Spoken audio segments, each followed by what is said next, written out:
les personnes qui sont concernées par exemple par un travail au sein du cycle 3, en CM1, CM2, 6e, qui veulent mettre en place un travail commun, peuvent communiquer par le biais de ce portail intranet académique et créer des documents collaboratifs. Simplement là on a un outil académique avec la protection des données personnelles. Pour modifier un module, tout simplement je l'ai dupliqué dans mes ressources. Je vais aller le rechercher. Donc là, il n'apparaît pas, mais bon, on va faire plus simple. Ensuite, on peut intégrer des documents PDF ou Open Documents. Là, ce que je vous conseille, c'est de convertir en PDF avant. Je vous invite un petit peu à tester.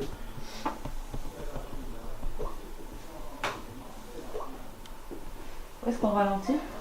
Alors tu as un quart là, au-dessus de... Ah, et là tu vois, tu peux aller jusqu'à 1/8. D'accord, d'accord. La soupe, il s'adapte. Ah oui. Par rapport à la gomme, c'est quoi? La gomme c'est plus précis, là c'est pour enlever quelque chose de plus important, que ça aille plus vite. Parce que l'école inclusive, c'est quoi? C'est quand on inclut des élèves, c'est dans le sens où, si vous voulez, il n'y a pas qu'on sait pas qu'il y a des élèves à besoins éducatifs particuliers, maintenant il y en a dans toutes les classes. Ce n'est plus à l'élève de s'intégrer dans une classe ordinaire, mais c'est plutôt aux enseignants de se demander comment ils vont pouvoir inclure la prise en compte de ces difficultés au sein de son enseignement pour finalement remettre au travail des élèves, par exemple, qui s'étaient exclus eux-mêmes d'un certain enseignement. Ces difficultés-là entraînent celle-ci, donc le manque de confiance, le rejet de l'école et la perte de motivation, et certains élèves s'isolent et sont en rupture de communication. Voilà, donc on a plusieurs types de réponses, et c'est là où c'est intéressant. Donc l'élève va dire « Ah super, j'ai mis comme mon voisin », mais on va pouvoir finalement créer aussi une petite interaction. Bon là, sur quelque chose de très simple, hein, c'est déjà on va pouvoir retirer les réponses qui nous semblent fausses. Est-ce qu'on peut mettre un temps limité pour pas qu'ils aient le temps de regarder Alors, c'est une question importante, hein, et on va voir qu'on ne peut pas limiter le temps par question. Par contre, si vous proposez un questionnaire, vous pouvez mélanger les questions et les réponses.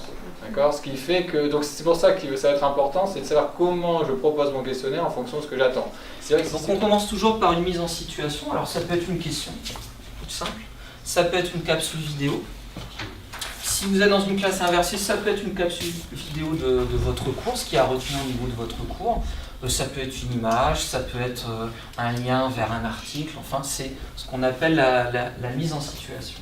Je vais le chercher ici dans le navigateur. Je peux aller le chercher sur mon bureau d'ordinateur. Je peux aller le chercher dans un dossier sur mon bureau, je le prends, je le glisse et je le pose. Je glisser et déposer, tout simplement. Pour l'écouter, barre d'espace. Dans la fenêtre clip que je vous ai présenté tout à l'heure, du clip que j'ai déposé. L'audio c'est le format, donc audio ça va être c'est plutôt des samples. Vous en avez mis les deux premières, il n'y a rien, c'est vide. D'accord. Celui-là il joue pas parce que c'est un instrument MIDI celui-là. D'accord. Donc là, vous avez mis. Donc là, si je veux jouer l'instrument MIDI, donc là ça tourne, il faut que j'aille en mode utilisateur, user. Ce qui est audio c'est Wave ou AIFF, c'est l'équivalent Wave mais pour Apple.